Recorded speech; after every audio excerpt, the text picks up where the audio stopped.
আসসালামু আলাইকুম সুপ্রিয় কৃষিপ্রেমী ভাইরা এবং লাউ চাষি ভাইরা সবাইকে শৌখিন কৃষি ইউটিউব চ্যানেলে স্বাগতম।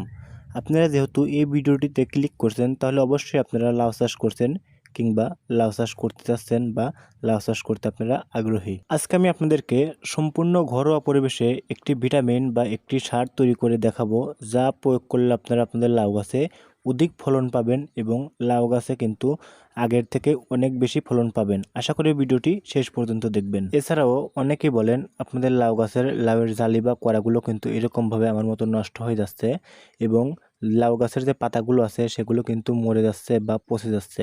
তো এই ভিডিওতে কিন্তু এই সকল সমস্যার সমাধান সম্পর্কে আলোচনা করা হবে। চলুন আর ভিডিওটি লম্বা না করে আপনারা কিভাবে আপনাদের সম্পূর্ণ ঘরোয়া পরিবেশে জৈব সার তৈরি করবেন সেই সম্পর্কে একটু আলোচনা করা যাক এবং আমি তৈরি করে আপনাদেরকে দেখাবো এবং সেটা আমি আমার লাউ গাছে প্রয়োগ করব।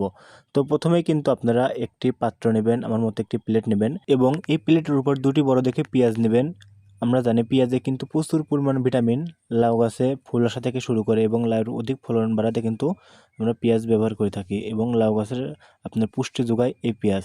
এবং এই পেঁয়াজ নেওয়ার পরে আপনারা কিন্তু 2-3টি রসুনের কোয়া নিয়ে নেবেন। আপনার যদি ছোটো ছোটো রসুন হয় তাহলে একাধিক কোয়া নিতে পারেন, আমি কিন্তু বড় রসুন জন্য 3টে নিছি।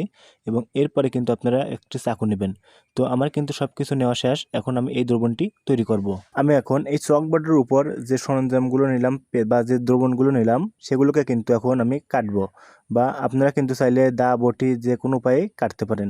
তো আমি প্রথমেই পেঁয়াজগুলো দুটিকে একদম কুচি কুচি করে কেটে নেব এবং পেঁয়াজের কিন্তু আপনার খোসা ছাড়াবো না, বা খোসা সহকারেই পেঁয়াজগুলোকে কিন্তু আমি ধারালো চাকু দিয়ে সুন্দরভাবে কুচি কুচি করে কেটে নেব।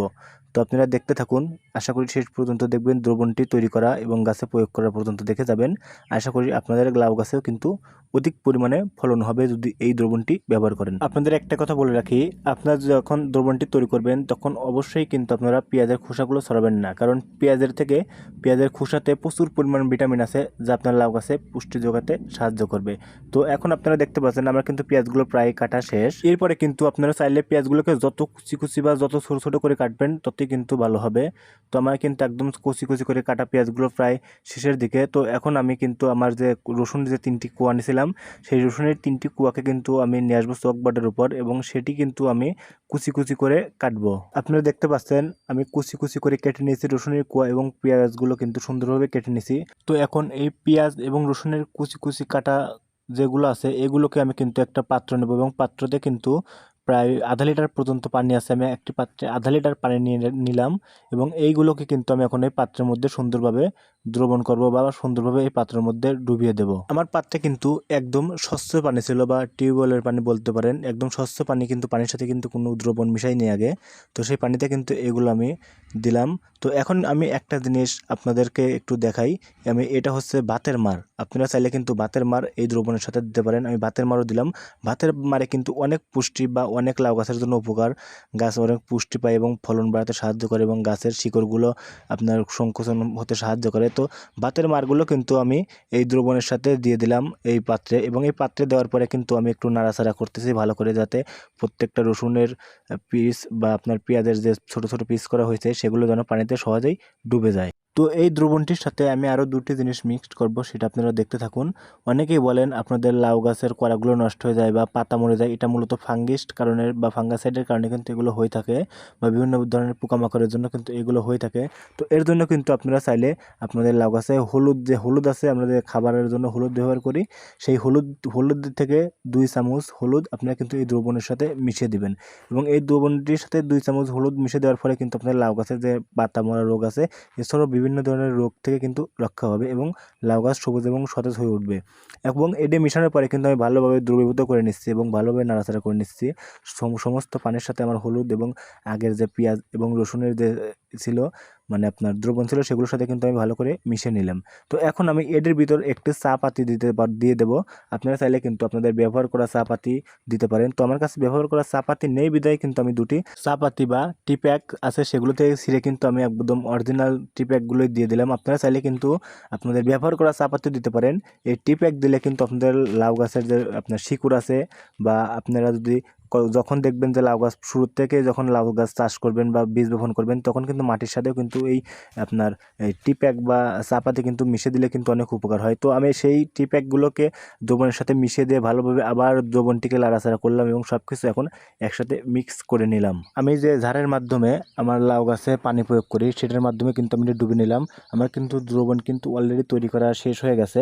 তো এটাকে আমি 24 ঘন্টা এই পাত্রে রাখবো এবং এই পাত্রে রাখার পরে আপনারা কিন্তু যদি চান যে স্প্রের মাধ্যমে এটি লাউ গাছে প্রয়োগ করবেন তাহলে কিন্তু আপনারা 24 ঘন্টা পর এটি সেঁকে নেবেন। আমি যেহেতু স্প্রের মাধ্যমে প্রয়োগ করব না, কারণ আমার যে সকল দ্রবণ আছে সেটি আমি আপনার এই ঝাড়ের মাধ্যমে প্রয়োগ করলেই হবে। আমার এক্সট্রাভাবে আপনার ছাঁকনির কোনো দরকার হচ্ছে না। আপনারা কিন্তু চাইলে সুন্দরভাবে ছেঁকে নেবেন এবং বোতলের যে স্প্রে আছে বোতলে ভরে সেটা স্প্রের মাধ্যমে জমিতে প্রয়োগ করেন। প্রায় 24 ঘন্টা পর আমি আমার দ্রবণটি বাইর করলাম, বাইর করে দেখালাম আপনাদেরকে। দেখেন এখন এর সাথে আমি কিছু পানি মেশাবো এবং আমার দ্রবণটি কিন্তু একদম গাঢ় হলুদ হয়ে গেছে বা আগের থেকে অনেক আপনার রং আসছে। তো এর সাথে আমি কিছু পরিমাণে পানি মেশাবো এবং এই ঝাড়ের মাধ্যমে প্রয়োগ করব। ঝাড়ের মাধ্যমে প্রয়োগ করলে কিন্তু আমার এই যে দ্রবণগুলো আছে সেগুলো একটা ছাঁকনি হিসেবে কিন্তু জমিতে প্রয়োগ করা হবে। তো এখন আমি এই দ্রবণটি জমিতে প্রয়োগ করব, একটু আপনাদেরকে দেখাই, সাথে নিয়ে প্রয়োগ করি। লাউ গাছের সমস্ত পাতায় পাতায় কিন্তু এই দ্রবণটি পৌঁছে দিবেন এবং লাউয়ের যে সকল জালি বা কড়া আছে সেগুলোতেও কিন্তু এই দ্রবণটি পৌঁছে দিবেন বা সুন্দরভাবে আপনারা স্প্রে করে দিবেন। আমি কিন্তু আমার একদম বলতে পারেন স্প্রে করাই হচ্ছে, মানে স্প্রের মাধ্যমে বা স্প্রের সিস্টেমে কিন্তু আমি জমিতে প্রয়োগ করছি। তো এইরকমভাবে আপনারা প্রয়োগ করে দেবেন। আর অনেকেই প্রশ্ন করেন যে ভাই লাউ গাছে অধিক ফলন আশা করি, তো আপনারা এই ঘরোয়া পদ্ধতিটা কিন্তু আপনারা অবশ্যই প্রয়োগ করতে পারেন। সেই সাথে আপনারা স্ক্রিনে একটি ভিটামিন দেখতে পাচ্ছেন, এই ভিটামিনটির নাম হচ্ছে ফ্লোরা। আমি এই ভিটামিন বা এই পিজিএমটা নিয়ে এর আগেও কিন্তু অনেকগুলো ভিডিও বানাইছি। তো এই দ্রবণটি শুধুমাত্র আপনারা কিন্তু আপনাদের লাউ গাছে না, লেবু গাছ সহ যে কোনো গাছে প্রয়োগ করতে পারেন। পুষ্টির জন্য এটা সম্পূর্ণ ঘরোয়া পরিবেশে আপনার নিজস্বভাবে তৈরি করা দ্রবণ। এর সাথে কিন্তু কোনো সাইড ইফেক্ট নেই এই দ্রবণে। তো এরপরে আপনারা কিন্তু যে ভিটামিনটি সম্পর্কে একটু কথা বলি, এটা হচ্ছে ফ্লোরা। এটি কিন্তু গাছে ফুল এবং ফল বা গাছকে শক্তিশালী বিভিন্ন ধরনের গাছের উপকার করে থাকে এই ভিটামিনটা। তো এই ভিটামিনটা কিন্তু চাইলে আপনারা আপনাদের লাউ গাছে প্রয়োগ করতে পারেন। সেই সাথে আরও অনেক আপনার পিজিএম আছে। অবশ্যই আপনারা একটি পিজিএম ব্যবহার করতে পারেন আপনারা। তবে আমি আপনাদের লাউ গাছে যারা ব্যবহার করবেন তাদের জন্য আমি এই ফ্লোরাটাই আমি কিন্তু সাজেস্ট করব। এছাড়াও আপনারা অনেক সময় দেখা যায় যে লাউ গাছের আপনার শীতকালে লাউয়ের কড়া বা জালেগুলো নষ্ট হয়ে যায় বা অধিকাংশ জালেই কিন্তু পচে যায়।